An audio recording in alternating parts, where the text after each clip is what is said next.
Puneeth sir ಶೋಗೆ call ಮಾಡಿ, ಸೌಜನ್ಯ ಐಮ್ ಲಿಸ್ನಿಂಗ್ ಟು ಯು, ಜಿಮ್ಮಿಂದ ಬರ್ತಾ ಕೇಳ್ತಾ ಇದ್ದೀನಿ ಸರ್, ಹಾಗೆ ಕ್ವಿಕ್ಕಾಗಿ ನಿಮ್ಮನ್ನ ಮಾತಾಡಿಸ್ಲೇಬೇಕು, ನಾನು ರೇಡಿಯೋದಲ್ಲಿ ಕಾಲ್ ಮಾಡ್ಬಿಡ್ತೀನಿ ಸರ್.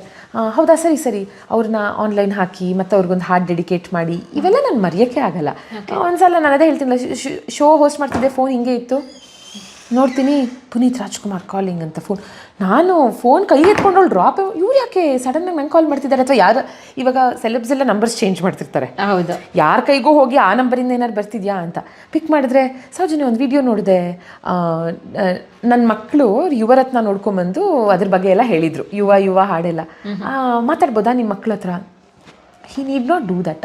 ಅವ್ರು ಇರೋ ಲೆವೆಲ್ಗೆ ಅವ್ರು ಯಾವುದೋ ವಿಡಿಯೋ ನೋಡಿ ಕಾಲ್ ಮಾಡಿ ಅಷ್ಟೆಲ್ಲ ಮಾಡಬೇಕಾಗಿಲ್ಲ. ನಾನು ಶ್ಯೂರ್ ಸರ್, ಮನೆಗೆ ಹೋಗಿದ ತಕ್ಷಣ ಮಾಡಿಸ್ತೀನಿ, ಮನೆಗೆ ಹೋದ್ಮೇಲೆ ಈ ಟೈಮಲ್ಲಿ ಹೆಂಗೆ ಮಾಡೋದು ಅಂತ ಸುಮ್ಮನಾಗ್ಬಿಟ್ಟೆ. Next day was a Sunday, ಅವರೇ ವಿಡಿಯೋ ಕಾಲ್ ಮಾಡಿದ್ದಾರೆ. ವಿಡಿಯೋ ಕಾಲ್ ಮಾಡಿ ಅದು ಮಿಸ್ ಆಗೋಯ್ತು. ಆಮೇಲೆ ಮತ್ತೆ ಮಿಸ್ ಮಾಡಿಬಿಟ್ಟಿದ್ದೀನಲ್ಲ ಇವ್ರ ಕಾಲು ಅಂತ ಅಂದ್ಬಿಟ್ಟು ಮತ್ತೆ ವಾಪಸ್ ಮಾಡಿ, ಅದು ಇವಾಗಲೂ ಯೂಟ್ಯೂಬಲ್ಲಿ ಸಿಗುತ್ತೆ.